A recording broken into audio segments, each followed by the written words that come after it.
Should you be paying deposits and massive refurb costs on your rent-to-rents? Let's find out.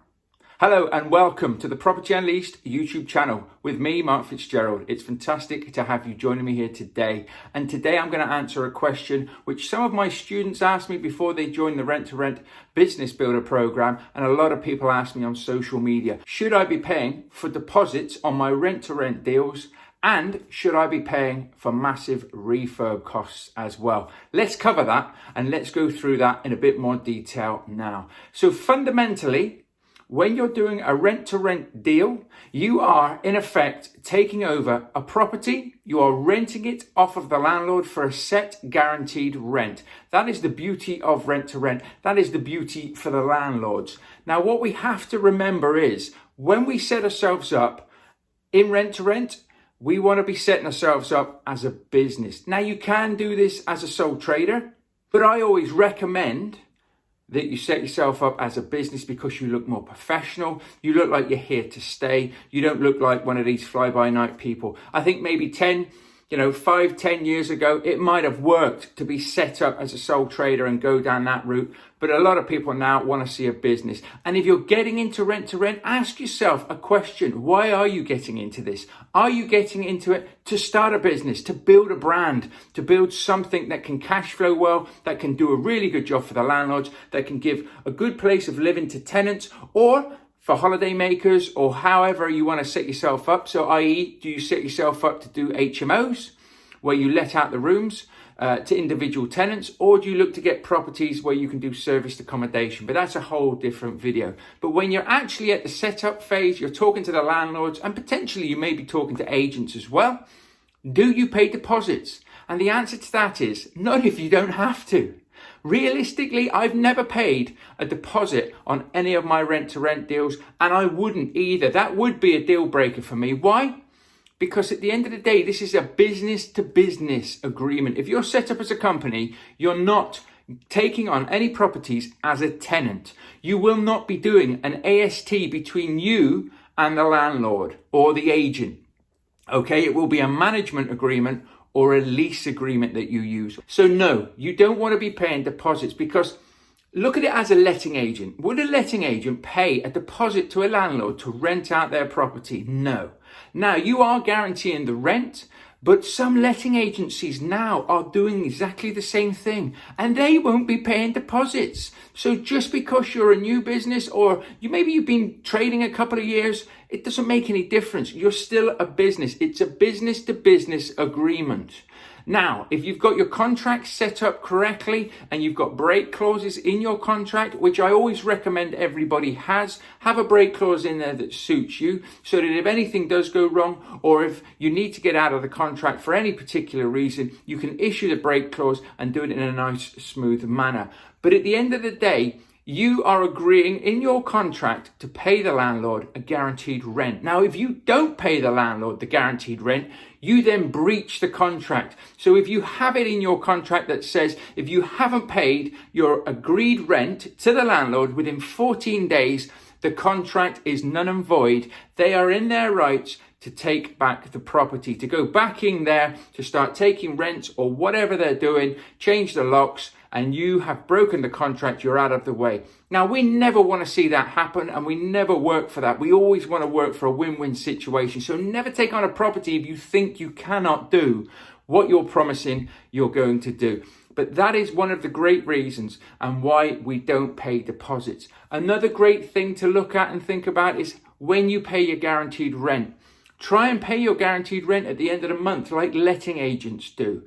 Don't be trying to pay it at the first of the month like a lot of the old school rent-to-rent trainers and teachers and videos you'll see do. That was the old way of doing things. You can always offer to pay at the end of the month. But if somebody does want you to pay a deposit, they want that bit of security, that bit of peace of mind, you can then, of course, offer to pay it at the beginning of the month in advance and help them that way. I go through this in my Rent-to-Rent Business Builder training program with all of my students in more detail and show them how to be able to negotiate deals, how to be able to structure deals in such a way that they're not paying deposits and they're not paying for the refurbs as well. Because we want to build a cash flowing business. We don't want to be putting a couple of grand down that's tied up for the next 3 to 5 years, depending on how long you do your contracts, and you can't have that money back. Now you could say, well, I'll take it at the back end of the deal, i.e. you'll actually pay yourself back maybe in the last year of the deal so that you have got cash flow coming in, or you'll say to yourself, you know, I'll give myself 6 months, that will pay me back whatever deposit's there, and I know I'm getting that at the end of the deal. I wouldn't recommend that. Try not to tie up money like that, and not everybody has money to be able to tie up like that as well. So look at what you can learn, look at how you can structure these deals, and look at how you can make the best of anything. And if you're interested, I have a 10-step business builder rent-to-rent guide that is free for you to download. I have a viewings guide that will help you ask certain questions and make sure you don't say certain things. And I also have a deal analyzing spreadsheet that you can download yourself, that you can have yourself, and you can stack deals straight away. No strings attached. These are all free to you. Why do I do this? Because people used to do that for me when I was starting out, and I used to download their tools, and they really helped me to learn and to grow and to build up trust with certain people who are actually offering products like this. So if you're interested in any of those, please look in the show notes. You can click on the link, you can download it yourself here and now, and if you have any problems, please feel free to reach out to me.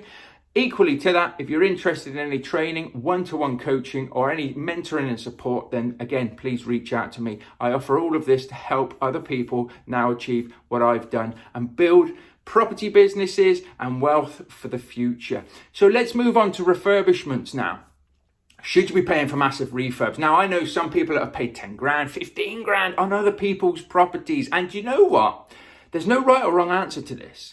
It's what you want to do and what you can afford. Now, when I built my rent-to-rent business, I never wanted to pay deposits, was one of my things, and I never wanted to pay for a massive refurb. But let me just explain that I have done light refurbishment. So I have painted rooms, hallways, I have changed carpets, I have replaced broken furniture. If the deal stacks up and it's a good deal, why wouldn't you? But I haven't gone in there and spent thousands of pounds. I think the most I've ever spent on a property is £900, and that was to do a bit of what I said, painting, carpets, and there was some damage to the property as well that we took care of for the landlord to sweeten the deal. But on general, I probably spend a couple of £100, if that, normally on a bit of dressing just to make the place look a bit nicer, just to spruce things up a bit. A lot of the time though, if you're buying room dressing, you can put that in the rooms, but you take it out when the tenants come as well, so you can keep reusing it. So once you've bought it once, you can store it somewhere safe, and then when you need to advertise rooms, if you're doing so, you can do the same. If you're doing serviced accommodation, then you will probably be spending a few £100 sprucing the place up,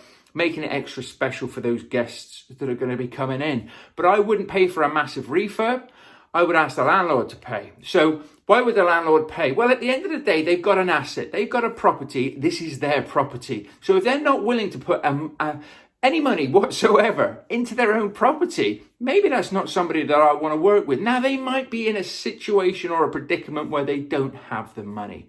In that case, and I do have the money and it's a good deal, I would pay for the refurb, but I would say it's coming out of the guaranteed rent until it's paid back. So they may have a guaranteed rent of, say, £1,000 a month, but I'm putting, a couple of grand into this to spruce things up to get it going. Then I would say I'll only pay you £500 guaranteed rent until it's paid back to me. That was how I would structure things.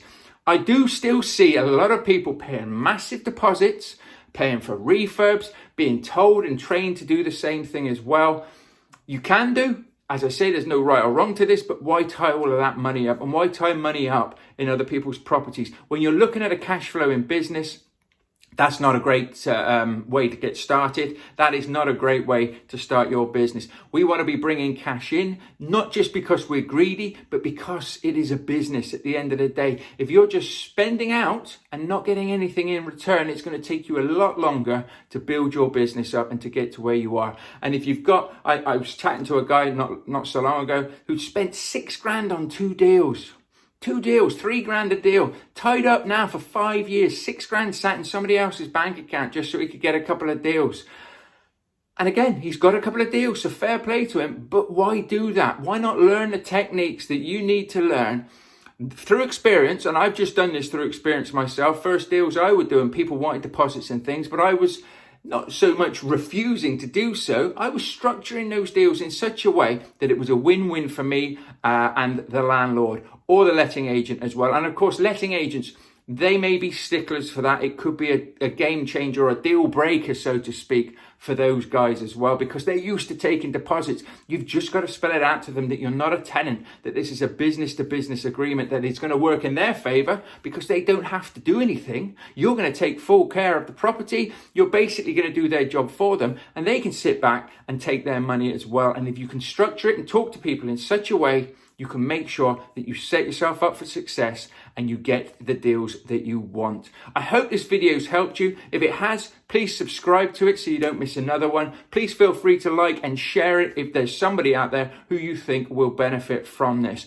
I thank you for joining me here, and I hope you'll join me in the next video as well. Help yourself to any of those free tools and resources.